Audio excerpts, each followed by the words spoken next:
যন্ত্রণা আমি আর নিতে পারছি না। এর চেয়ে বরং তোমরা দুজন আমাকে এমনিতেই মেরে ফেলো। জানি না সৃষ্টিকর্তা আমাকে কোন পাপের শাস্তি দিচ্ছেন। তোমাকে এভাবে ঝুলিয়ে রাখা হবে, আর এটাই আমাদের রাজকুমারের হুকুম। যে পর্যন্ত তোমার মৃত্যু না হবে সে পর্যন্ত তোমাকে এভাবেই থাকতে হবে। আমি আর পারছি না। তোমরা তো দেখতেই পাচ্ছ এই কাকটা কিভাবে আমাকে ঠুকরাচ্ছে। ঠুকরে ঠুকরে আমার সমস্ত দেহটা ক্ষতবিক্ষত করে দিচ্ছে। আহ, আমাকে আমাকে একটু পানি দাও। গলাটা একেবারে শুকিয়ে গেছে। আমাদের ক্ষমা করুন তৈলতা, আপনাকে পানি দেওয়ার কোনো অনুমতি আমাদের নেই। ঠিক আছে, আমাকে পানি দিতে হবে না। তবে মনে রেখো, সৃষ্টিকর্তা উপর থেকে সবকিছুই দেখছেন। হে প্রভু, আমাকে তাড়াতাড়ি মৃত্যু দাও। এই তীব্র নরক যন্ত্রণা আমি আর নিতে পারছি না।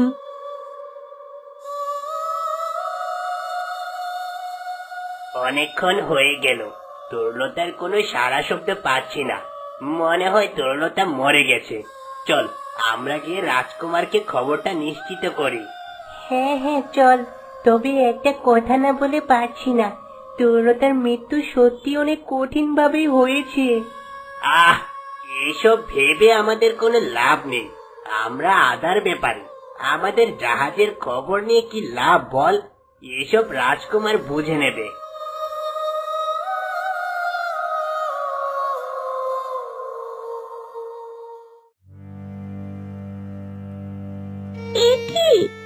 কি দৃশ্য দেখছি আমি! না না, এ হতে পারে না। আমাদের তরুলতা মরে গেছে। আহারে, কি নির্মম মৃত্যু হয়েছে আমাদের তরুলতার। সারা গা একেবারে রক্তাক্ত হয়ে আছে। হে প্রভু, তুমি তো সবকিছুই দেখতে পাচ্ছ। যারা তরুলতার উপর এমন নির্মম অত্যাচার করেছে তাদেরকে তুমি শাস্তি দিও। না না, এই সন্ধেবেলা গভীর জঙ্গল দিয়ে হেঁটে যাওয়া একদম ঠিক হচ্ছে না। আর তোমার ঘরের বাইরে বের হওয়াই উচিত হয়নি। কি করব বলো? আমার মায়ের শরীরটা একদম ভালো নেই, আর তাই তো আজকে তোমাকে নিয়ে মায়ের বাড়িতে ঘুরে এলাম। সাবধানে হাঁটো। এখন তুমি গর্ভবতী। যদি তোমার গর্ভের সন্তানের কোনো ক্ষতি হয়, আমি যে নিজেকে ক্ষমা করতে পারবো না। আহ, মরে গেলাম। কত করে তোমাকে বললাম একটু সাবধানে চলাফেরা করো। তুমি তো আমার কোনো কথাই শুনছো না। খুব বেশি লেগেছে নাকি? দাঁড়াও, এখানে একটু শান্ত হয়ে বসো। ওগো, আমার পেটে খুব ব্যথা করছে। আমার মনে হয় প্রসব ব্যথা শুরু হয়েছে। আমি আর থাকতে পারছি না। হে প্রভু, এখন আমি কি করব? এই ঘন জঙ্গলে তোমাকে নিয়ে কোথায় যাব বলো তো? একটু বিশ্রাম করো, দেখবে ব্যথা একদম কমে যাচ্ছে। আহ, মরে গেলাম। এই ব্যথা কমবার নয়, আমি জানি। এইটা কোনো সাধারণ ব্যথা নয় যে কমে যাবে। এইটা হলো সন্তান আগমনের পূর্বাভাস। তুমি এখানে একটু অপেক্ষা করো, আমি দেখি কোথাও পানি পাওয়া যায় কিনা। কাছেই তো মনে হয় কোথাও একটা জলাশয় আছে।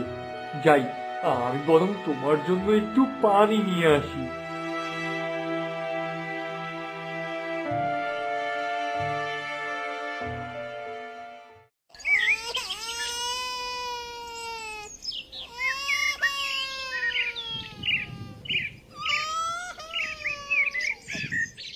এ কি, আমার তো মেয়ে হয়েছে।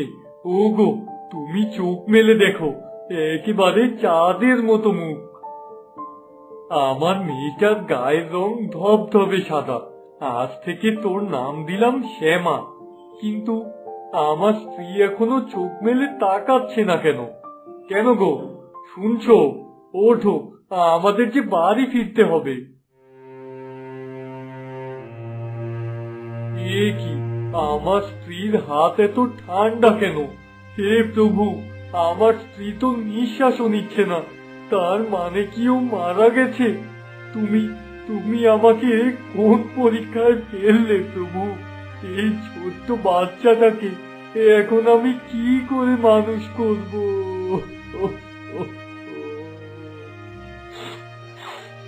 আমার লক্ষ্মী সোনা, এখন থেকে তোর সব দায়িত্ব আমার। তোর বাবা তোকে খুব ভালোবাসবে, মায়ের অভাব কোনোদিন বুঝতে পারবি না তুই।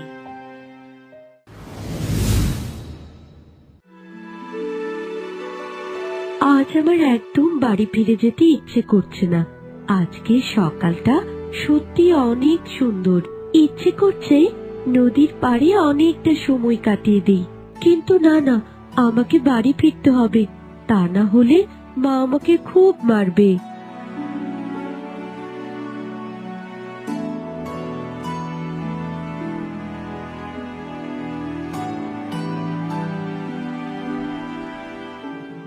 এ কি, এই পাখিটা এমন আহত হয়ে পড়ে আছে কেন? আহারে, এই পাখিটার শরীর থেকে অনেক রক্ত ঝরছে। না, এই পাখিটাকে এভাবে ফেলে রাখলে হবে না। ওকে সেবা করে আমি সুস্থ করে তুলবো। তরুলতা, এই কাকে দেখছি আমি? এ তো আমাদের তরুলতা। এই তরুলতা, তুমি আমাকে চিনতে পারছো না? আমি তোমার বন্ধু। এক কাজ করি, এই পাখিটার গায়ে কিছু একটা দিয়ে বেঁধে দেই, তাহলে হয়তো রক্ত পড়াটা বন্ধ হয়ে যাবে। তরুলতা বন্ধু, তুমি আমার কথার উত্তর দিচ্ছ না কেন? এ কি, আমার বন্ধু কেন আমার কথা শুনতে পাচ্ছে না? বাহ, চমৎকার, খুব সুন্দরভাবে বেঁধে ফেলেছি। এই তো, রক্ত পড়াটাও বন্ধ হয়ে গেছে। এবারে পাখিটা ধীরে ধীরে সুস্থ হয়ে উঠবে। এখানে অপেক্ষা করলে হবে না, আমাকে বাড়ি ফিরতে হবে, অনেকটাই দেরি হয়ে গেছে। আজ থেকে বহু বছর আগে দেখেছিলাম তরুলতাকে কি নির্মম ভাবেই না রাজকুমার হত্যা করেছিল, কিন্তু এখন তরুলতা কোথা থেকে এলো আমি তো কিছুই বুঝতে পারছি না। এই তো, তরুলতা ধীরে ধীরে আমার দিক থেকে চলে যাচ্ছে। দাঁড়াও দাঁড়াও তরুলতা, যেও না। মুখপুরি, এতক্ষণ তোর বাড়ি ফেরার সময় হলো? তোকে কতবার বলেছি বাড়ির বাইরে ঘুরবি না। মাটা তো জন্ম দিয়েই মরে গেছে, সব আপদ আমার ঘাড়ে ফেলে রেখে গেছে। দয়া করে আমার সাথে খারাপ ব্যবহার করো না। বিশ্বাস করো, আমি দেরি করে বাড়ি ফিরতে চাইনি। রাস্তা দিয়ে আসার সময় দেখি একটা পাখি পড়ে আছে। পাখিটা খুব আহত ছিল। পাখিটাকে সেবা করতে গিয়েই দেরি হলো। পাখিটাকে সেবা করে একেবারে আমাকে উদ্ধার করেছি শতভাগী। আর এক মুহূর্ত দেরি না করে এখনই রান্না বান্না শেষ কর। কিন্তু এ কি, তোর পড়শি, তাতে পানি এত কম কেন? আর বলো না মা, পাখিটাকে যখন সেবা করছিলাম তখন খানিকটা পানি ওখানেই পড়ে গেছে। কি, তোর এত বড় সাহস! দেরি করে বাড়ি ফিরেছিস, এরপরও পানি আনিসনি? আজ তোকে আমি মেরেই ফেলবো। আমার হাত থেকে তোকে কেউ বাঁচাতে পারবে না। দয়া করে আমাকে মেরো না মা, আমার খুব লাগছে মা। এ কি করছো তুমি?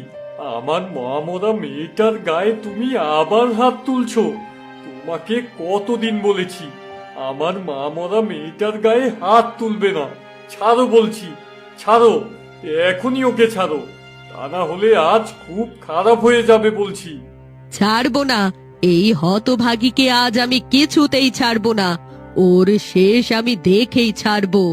কেন, কি করেছে আমার মেয়ে? কোন অপরাধে তুমি ওকে শাস্তি দিচ্ছ? জানতে চাও তুমি তোমার মেয়ে কি করেছে? তোমার মেয়ে আজ এক মস্ত বড় অপরাধ করেছে। সেই সকালবেলা কলসি কাখে পানি আনতে গেছে, আর বিকেলে বাড়ি ফিরেছে খালি হাতে। দেখো, কলসিতে এক ফোঁটা পানি নেই। মা, আমাকে ক্ষমা করে দাও মা, আর এমনটা হবে না। আমি এখনই তোমাকে আবার পানি এনে দিচ্ছি। তুমি আমাকে আর মেরো না মা। আজকের মতো তোকে আমি ছেড়ে দিলাম, কিন্তু মনে রাখিস, কাজে যদি আর কোনোদিন ভুল হয় তাহলে তোর বাবাও তোকে বাঁচাতে পারবে না।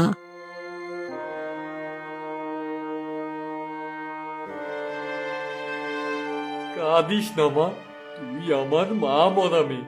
কত আশা করে দ্বিতীয় বিয়ে করলাম, যেন তোর আরেকটা মা হয়। কিন্তু এই ডাইনি তোকে প্রতিদিন অত্যাচার করে, আর আমি তাকিয়ে তাকিয়ে দেখি। আমার যে কিছুই করার নেই মা। বাবা, আমার শরীরটা খুব খারাপ লাগছে বাবা, আমি একটুখানি বিশ্রাম নিতে চাই। ঘরে যা মা, দেখেই মনে হচ্ছে আজ তোর উপর দিয়ে অনেক বড় ধকল গিয়েছে। ঘরে গিয়ে একটু বিশ্রাম নে।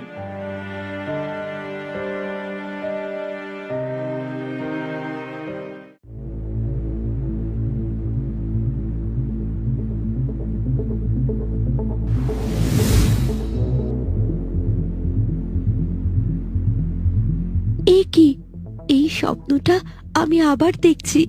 রোজ রোজ এই স্বপ্নটা দেখতে দেখতে আমি ক্লান্ত হয়ে গেছি। একটা মেয়ে ভাবে চিৎকার করে কাঁদছে, আর কেউ তাকে নির্মম ভাবে হত্যা করছে। আমি জানি না এই মেয়েটা আসলে কে, আর ওর সাথে আমার কি সম্পর্ক। কি হয়েছে মা, এভাবে চিৎকার দিলি কেন? তোর কি শরীর খুব বেশি খারাপ লাগছে? খারাপ লাগবেই বা না কেন? আজকে তোর মা যেভাবে তোকে পিটিয়েছে, আমি তো ভয় পেয়ে গিয়েছিলাম। বাবা, আমার শরীর ঠিক আছে, কিন্তু আমি ওই স্বপ্নটা আবার দেখেছি। স্বপ্ন? কোন স্বপ্নের কথা বলছিস তুই? ওই যে বাবা, ওই স্বপ্নটা, একটা মেয়েকে ঝুলিয়ে রাখা হয়েছে, আর কাক তাকে ঠুকরে ঠুকরে খাচ্ছে। মেয়েটা বাঁচার জন্য চিৎকার করছিল, কিন্তু কেউ তাকে সাহায্য করছে না বাবা। আমার মনে হয় ওই মেয়েটার সাথে আমার কোনো একটা সম্পর্ক আছে। হা হা হা হা।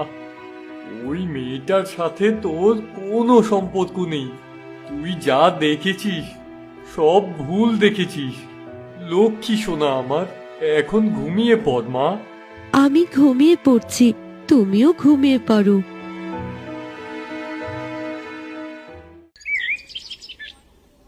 তরুলতা, এই তরুলতা, কোথায় যাচ্ছিস তুই?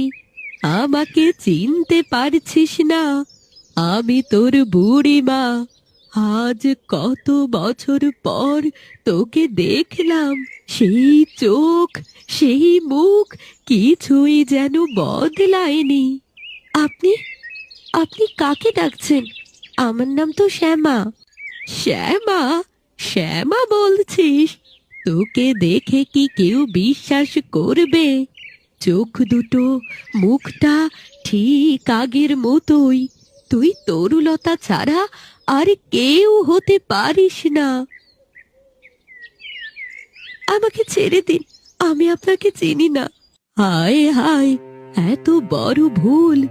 এত বছর পরে ফিরে এলি, তবুও কিছুই মনে নেই।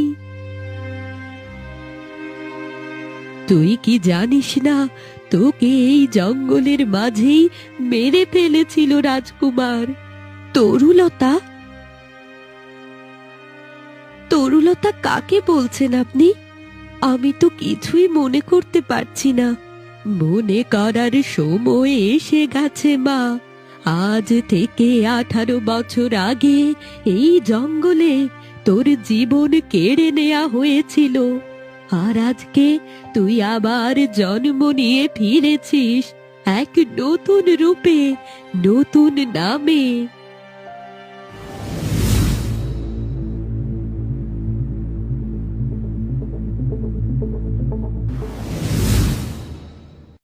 না না, এসব দেখতে চাই না। এগুলো আমার স্বপ্ন, সত্যি হতে পারে না। না মা, এগুলো স্বপ্ন নয়, এগুলো স্মৃতি। তোর আগের জীবনের, তরুলতার জীবনের। কিন্তু আমি শ্যামা, আমি কাঠুরিয়ার মেয়ে। তাহলে আমি তরুলতা হলাম কিভাবে? মানুষ মরে যায়, কিন্তু অন্যায় মরে না। অন্যায়ের প্রতিশোধ নিতে আত্মারা ফিরে আসে। তুইও ফিরে এসেছিস তরুলতা, এই পৃথিবীতে আবার ফিরে এসেছিস। তোর মৃত্যুর রহস্য, তোর শত্রুরা সবই আবার সামনে আসবে। এসব কি আজে বাজে কথা বলছো বুড়িমা? আমি তোমার কথা একটাও বিশ্বাস করি না। আর আত্মারা কখনোই ফিরে আসে না। তাছাড়া আমি তরুলতা নই, আমি শ্যামা।